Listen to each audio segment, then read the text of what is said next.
Tonight on Sports Extra, playoff football here in Fargo. Section titles on the line for Minnesota high school football.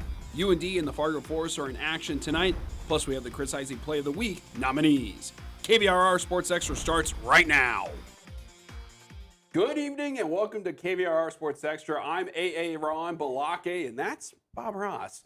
And we want to start out by saying that any final scores not final on the show tonight can be found on our website and social media pages afterwards. Bob, very busy night of football in the region. Yeah, that is right. Tonight we are painting a little picture across the Northland where dreams take shape under the bright lights, and every brushstroke of effort brings teams closer to their masterpiece, a state championship. In Minnesota, the canvas is the Fargo Dome, and in North Dakota, the journey begins for Division 2A and 3A. We start in North Dakota, a beautiful scene where the top East seed Fargo Davies host the Mandan Braves to open the state tourney. Let's dip our brush into a little playoff magic and get to work. Yeah, can the Braves pull off the upset here in South Fargo, or will Davies march on to the semifinals? It's a chilly night in the region, but who cares? It's football weather. Mandan's opening drive, Kale Renas in shotgun, takes the snap, and it's a QB run, busts through the right, gets a first down and more, but this promising drive stalls. Facing a fourth down, Renas drops back, fires down the field, and it's overthrown. Eagles get a huge stop and take over. And you know what that means. Davies is going to run the ball. Xavier Muse takes the snap, gives it to Colton Tesh, and there he goes. Outruns the safety down the sideline, and he is in for the touchdown. And the Eagles win 34-6. Earlier tonight, it is also really windy in Horace, having a tough time with the inflatable helmet. Bismarck Legacy looking to make it a bad night for the Hawks, who are without star wide receiver and defensive back Aiden Green. But as the old adage goes, next man up. Sabres facing a fourth down. Brody Weigel in shotgun takes the snap, throws it, and it goes out of bounds. Turnover on downs for the Hawks. But Horace couldn't get their offense going. But the defense has been stout. Another fourth down opportunity, and they stop Yusuf Jama and get the ball back again. But in the second quarter, they too turn it over on downs, giving it right back to Legacy. And they use that momentum to punch it in. Jama finds the end zone, and the Sabres go on to win 21-20 over Horace. And out west, two more Division 3A quarterfinal games. West Fargo Cheyenne falling to the top team in the West as they fall 21-7 to the Bismarck Century Patriots. And the West Fargo Packers had a lead late but fall in heartbreaking fashion 21-20 to the Bismarck Demons. Semifinals are played next Friday at the higher seed. In 2A, it might be cold, but we've got two mascots that don't mind weather. It's the Watford City Wolves making the long trip out to take on the Kindred Vikings. Vikings with a quick start, so quick that the cameraman has a hard time picking up the play through the rain gear. When he sees what's happening, it's Fisher Johnson putting his way into the end zone, 7-0 Kindred. At the goal line again, Sawyer Hess gets the ball shoveled to him and doesn't even get touched on his way to another Kindred touchdown. It's Watford City's turn now at the goal line. A big scrum and a lot of pushing gets Birch to Shedder across the line. The Wolves are going to go for two, and it's a wide open hole for Trayston DeVries to march through, and Watford City making it a game, but Kindred, they're moving on, winning by 32. In Castleton, the St. Mary's Saints are in town to go up against the Squirrels. The second play of the night for the Saints, and it's a mistake for St. Mary's, but a happy accident for the Squirrels. The safety puts them up 2-0. Central Cass with the ball right back. Brody Keegley with the pass to Blaze Cotton and breaking some ankles and getting some big yardage. Squirrels keeping the pedal pressed down. Colton Cruchet gets the snap, and this is maybe the most nonchalant walk into the end zone you'll ever see. Central Cass going up 9-0. Again, Central Cass is down at the goal line, and it's Cruchet again. This time, there's a few Saints defenders to stop him, but Cruchet cannot be stopped. He scurries into the end zone and makes the little happy Squirrels. CC is moving on 22-14, the finals. Two more Division 2A quarterfinal games. Grand Forks Red River falls to Minot North 20-6, and the Devils Lake Firebirds destroy the Grand Forks Central Knights 42-7 to move on to the next round. Semifinals are next Friday, played at the higher seed. On Saturday, the Division A state quarterfinals take place. Top-seeded Langdon will host Hillsborough Central Valley. Park River area battles Velva. Killdeer and Dickinson Trinity, and EEK will take on Botno. And we will provide updates on these games on our social media pages. And the 9-man quarterfinals also take place Saturday. New Rockford Cheyenne Maddox, who are playing with heavy hearts after the death of a teammate, will take on Grant County Flasher. Hankinson battles Napoleon. Lemoore LM hosts Kidder County. And Linton HMB will take on South Border. Stay tuned on our social media pages for updates. And while teams advance their way through the state tournament in North Dakota, teams in Minnesota punch their tickets to the state tournament tonight. That is right. A busy 2 days at the Fargo Dome. 4 teams painting their happy little ticket to state Thursday. You can find those masterpieces on our website. And tonight, 5 more teams ready to pick up that brush. Yeah, we'll start in Class A, where Upsala Swanville and Belgrade Bruton El Rosa met for the 3rd straight season with a trip to state on the line. Last year, it was the Patriots. The year prior, it was the Jaguars. Upsala Swanville looking to win Section 5A in back-to-back years, but in their way is BBE, who won it back in 2023. Opening drive for the Patriots, and they're knocking on the door of the end zone. Handoff to Carson Primus, who punches it in, and the Pats take the 8-0 lead. BBE looking for a response. Aiden Mueller in pistol, play action, throws to the end zone and caught by Caden Coleman. Jaguars, though, fail the 2-pointer and trail 8-6. Another deep drive for the Patriots and another touchdown run for Primus. Pats lead 16-6 here in the first. And they just keep pouring it on through the ground attack as Dalton Walensky powers his way into the end zone, and USA wins Section 5A, once again taking down the Jags 54-12. Oh, I told them last week before our game, I said, I don't care what happens on the field. These guys make me proud. They're my kids, so very happy, very proud, happy for them. Up next, Breckenridge fighting for their first section title since 2022, while the Parkers Prairie Panthers are trying to win it for a 3rd time in a row. First quarter, Panthers have been driving. Nolan Bozel keeps it himself, and he will go all the way. Touchdown for the Panthers, and they lead 8-0. Later in the first, Cowboys in striking distance. Riley Capps throws it. That ball is up high, and that's a touchdown for Cooper Roberts. But a missed extra point makes it 8-6. Third quarter now, game tied 8-8 after a safety. Bozel Capps takes the snap, looks left, sees Roberts down the field, lets it go, and it's caught. Roberts down the sideline, and you can't catch him. The senior goes 97 yards, and Breckenridge doesn't look back, winning 29-14 over the Panthers. It just means everything to me. Being from Breck, I love Breck. I want Breck to be the top place in the world for football, and you know what? To be able to send these kids home this afternoon with fire trucks and a big trophy in hand, couldn't be more proud of them. I couldn't be happier. The Holding First student section making that sweet 160-mile journey to the Fargo Dome for this Section 6 2A championship. Osakis hoping to paint a different picture as their lone loss this season came to the Huskers. Huskers lead 7-0 and we're ready to plant another one, but sometimes the paint smudges. Fumble and recovery by Osakis, and that opens the door for this beautiful scene. Trenton Van Hewis gliding oh so gracefully 93 yards to the house. But Holdingford, well, they were blending colors all afternoon. Back-to-back touchdowns, this one coming up from quarterback Jackson Bartkovitz, adding another happy stroke to the masterpiece. And for the first time since painting the perfect picture back in 2014, a state title, Holdingford is heading to the state tournament, a lovely final of 48-14. I think our chemistry is a big part of it. Like we all know each other, we're all friends, we hang out of school, so it's kind of just trusting each other, especially on defense, trusting each other, doing our own jobs, not trying to do other people's jobs. So I think we're ready for anyone, so we're going to go out there and play our game, and if we play our game, we can beat anyone. Section 8 2A championship, Holly 0-7 to start this season, but they painted 3 straight wins to earn a date with the 9-time defending masterpiece creators, Barnesville. Barnesville opened the scoring early, and they're adding to it here. Jacob Strand takes his brush to the outside edge, shakes off a couple of would-be clouds, and glides right into the end zone, giving the Trojans a peaceful 2-score lead. Later, it's Barnesville again, so determined, so steady with the brush. Cameron Halverson taking this painting 60-plus yards all the way to the end zone. Just a gorgeous streak of color down the sideline. Barnesville leading 18-0 at the half, and they go on to win their 10th straight section title, 26-12, the final.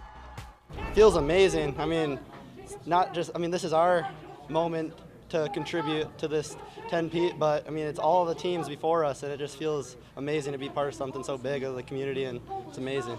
we'd face some adversity throughout the season, but the way we bounced back and just continued to get better each and every day, I'm super proud of this team. Section A 3A title game, the DGF student section cheering on their Rebels to get to state.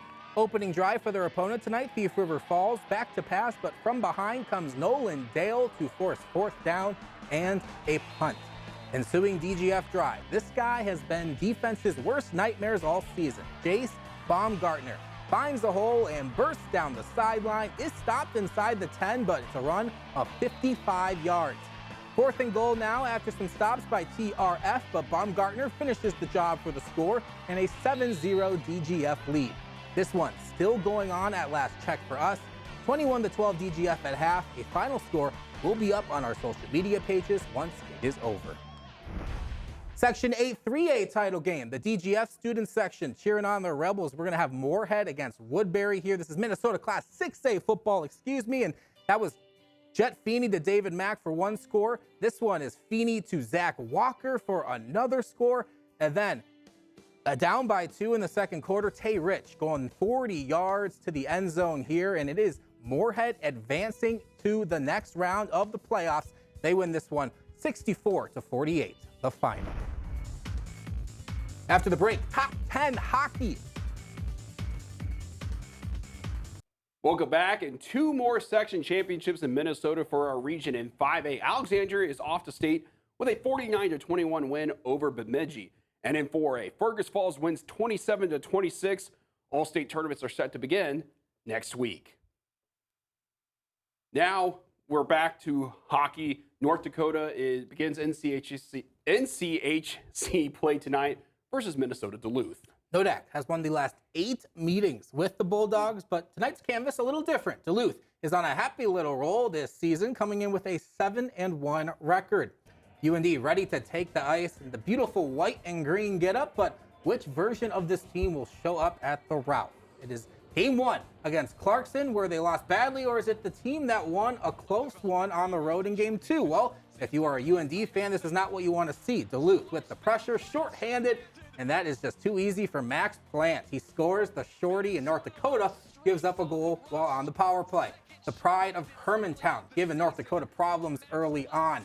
UND, they do score a couple, but they fall in overtime 4-3, the final. Meanwhile, at Shields Arena, Sioux Falls is in town to add a little color to a weekend series with the Fargo Force. A chance for both teams to paint their own happy little moment on the ice. Yeah, the Force are off to a great start this season at 7-2 and 0-1, but Sioux Falls coming in hot as well, sitting at 8-3. And what a way to respond down 1-0. Alex Lofgren scores on the power play. Check this again. No one on Sioux Falls covers Lofgren, and he buries this into the back of the net. Later in the first, Bowden Samper is going to be one-on-one with the goalie, and he scores the no-doubter. Fargo takes the 2-1 lead, and they're not done yet. In the second, up 1. Watch as Graham Jones gets the puck and gives the Force the 3-1 lead on the power play. Force go on to win 3-2. After the break, we check in with our Division I football programs ahead of this weekend's games. Welcome back. The North Dakota Fighting Hawks are back in action this week when they take on the South Dakota Coyotes down at the Dakota Dome. UND is amidst one of their best seasons in a long time. North Dakota is coming off a 46-17 win over Indiana State and are now on a 5-game winning streak.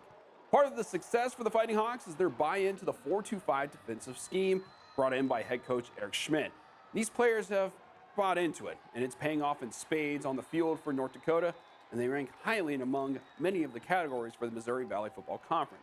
Second in total defense, giving up 309.5 yards, and second in rushing defense at 89.4 yards on average, plus only giving up 18.6 points per game, which is third in the conference.